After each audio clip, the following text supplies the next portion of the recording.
Pleser llwyr yw cael eistedd yma yn y brif eisteddle yn edrych ar yr hyn sy'n digwydd yn y prif gylch. A beth sy'n digwydd yn yr rhan ucha, yn yr rhan ogleddol, yw Cobiau yw Marchogaeth, y Caseg a'r Adfarch yn rhannu'r dosbarth i'r rheini dros 4 oed.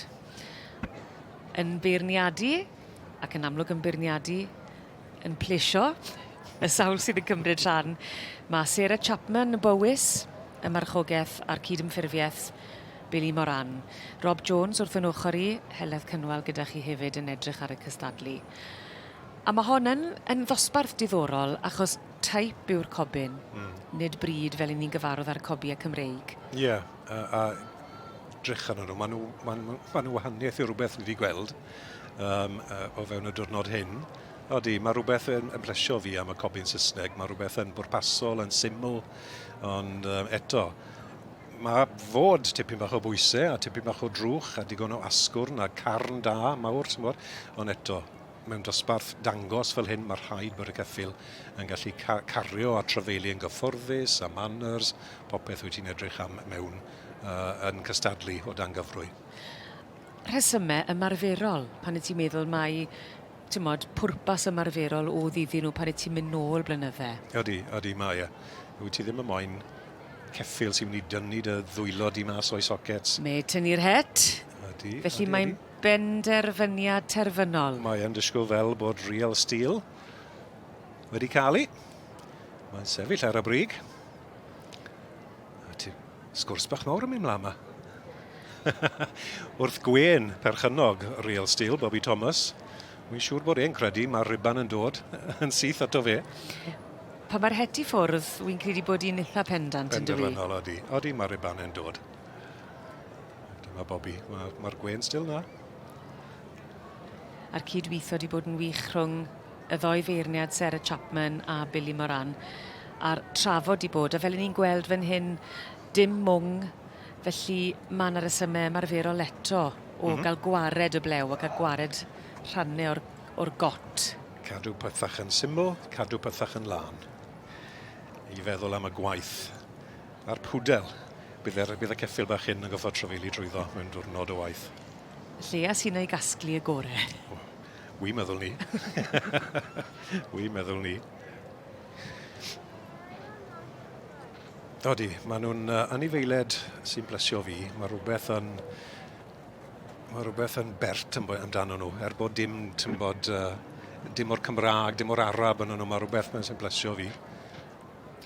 Ac yn dibynnu ar y gymysgedd sy'n ynddyn nhw hefyd. Odi, mae real steel fel ni'n gweld yn ennill fan hyn, yr tad oedd Fintan himself ar fam Clonmel Queen.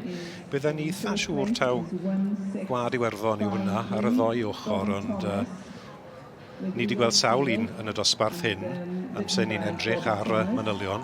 Does dim neb yn gwybod pwy o'r mam neu'r tad. Mae rhywun yn gwybod. Ond na heb i cofrestru.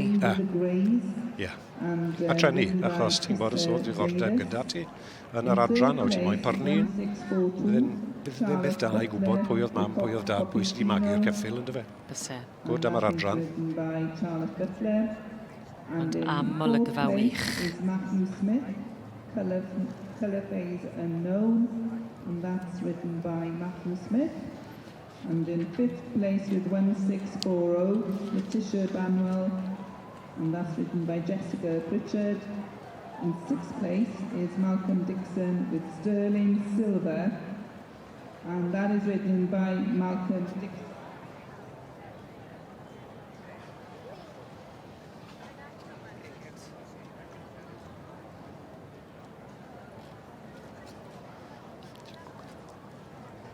And the winner of the BSHA Championship Rosette and the Royal Show Championship Rosette in the Ridden Cobs goes to 1653, Bobby Thomas with Real Steel. Bobby Thomas from Carmarthenshire, so cyngyfarchiadau nawr I chi ar ennill y pencampwriaeth yma yn yr adran cobiau ar gyfer I Marchogaeth. Ac yn cymeryd y cil-wobr, mae'r rhif 1646, and taking the reserve is Corin Knox, away with the Greys, and again ridden by Krista Davis. So many congratulations to you all.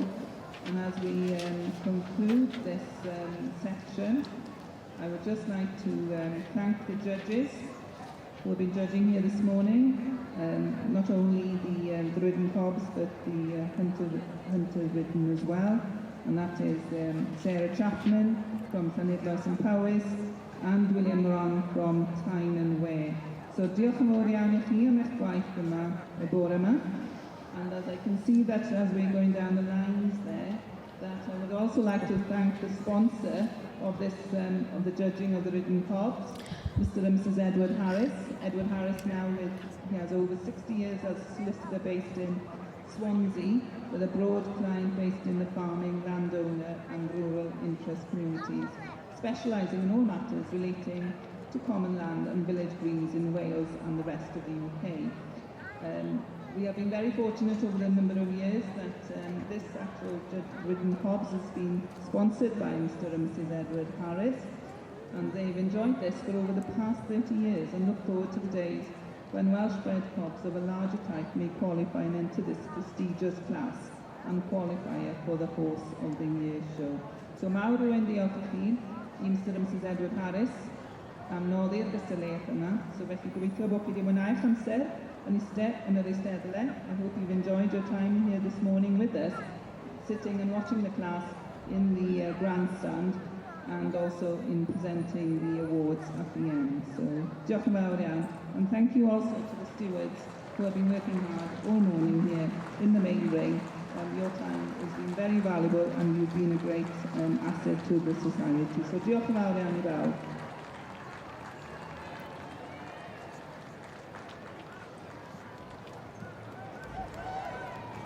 Felly, y bobl sydd yn yr Eisteddle, dangoswch eich cymeradwyaeth fel mae Bobby Brown yn mynd o gwmpas gyda'r penchwr efo'r cobyn Marchogaeth. So felly, pwy'n gefio... Ar ôl yr aros, braf yw cael y cyfle I ddangos eich doniau o flaen y gynulleidfa. Mae'n swyddogol. Real stil sydd yn mynd â hi yn yr adran yma i'r Caseg neu'r Adfarch a'r Cobiau yw Marchogaeth. Llongyfarchiadau mowr iawn I Bobby Thomas.